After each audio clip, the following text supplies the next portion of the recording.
Welcome back to your Daily Dose. My name is Robert here with Karen. We're framing this all within the final Oakland A's game in the Coliseum, which happened on September 26th. We were there for that final game, and Karen was reflecting her history in the Oakland Bay area, San Lorenzo in particular. Is that right? That's where I'm from, yes. Yeah, which is an adjacent city to Oakland. And your father was a baseball coach, correct? Yes, from So farms.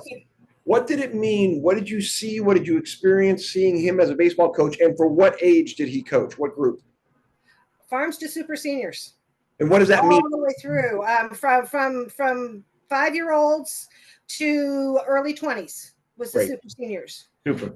And every year was all about baseball. It was all about the teams. It was all about my mom was a scorekeeper. We made the banners, we made the flags, felt for days, and everybody had to have the same colors. And here was Karen with her pigtails that always matched whatever team. to the point where my mom even Simpson Strong Tie, she worked for that company, and she talked her boss, Mr. Simpson, into sponsoring a team. So that was huge. And then my dad got to coach that team for a few years until my brother got old enough to go to the next phase. But that team's still there. So, did you play? Did you ever play? No. And why not? Well, I was the class.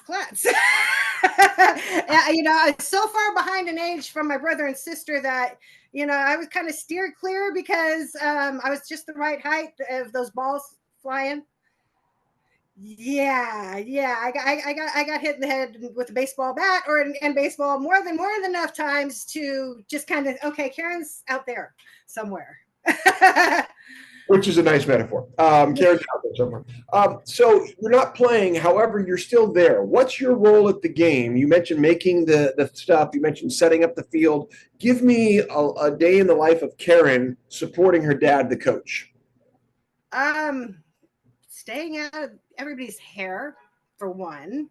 But it was a different time, though. I mean, I was a little kid, and I was everywhere. I as long as I stayed within the gates, which the grammar school was on the other side of one of those gates in San Lorenzo there that I went to. As long as I stayed within the gates, I was free to roam. But I liked cheering. I really liked being that loud cheerleader type.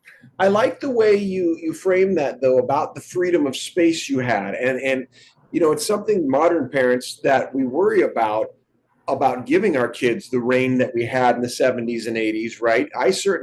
Me and my bike went for miles, and my parents I'd say goodbye in the morning, they'd see me for dinner. And exactly, and it's not like that anymore. It's completely different.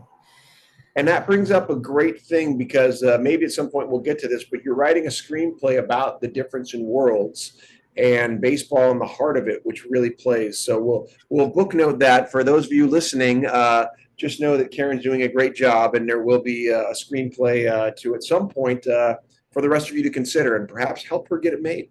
But back to the A's game here. So you as a kid have that. Dad starts bringing you to the ball games. Do you remember any particular food or anything that made you love the Coliseum? Because for me, it was nachos. I freaking love Coliseum nachos. Yeah, nachos, and it was definitely a favorite. But there is the when they had, other than whatchamacallit, things I can't eat anymore. But they started having the kibasas. Yeah, I remember that, and those were amazing. Yeah, you couldn't get a kibasa like they had there.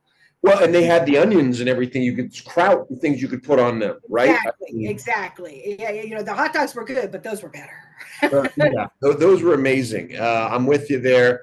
For me, with the nachos, it was jalapenos. That's the first place I tried them, and oh my God, those jalapenos will light your world on fire. Yeah, I could never do those.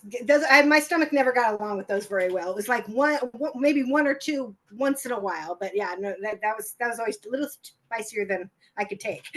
But it didn't take much. Okay, very good. We're going to come back and we're going to close with the next dose on the experience at the ball game, because it was showing up and feeling it. And then there was what happened and maybe how it closed out, what you saw and felt. We'll do that in our next dose. See you in a minute.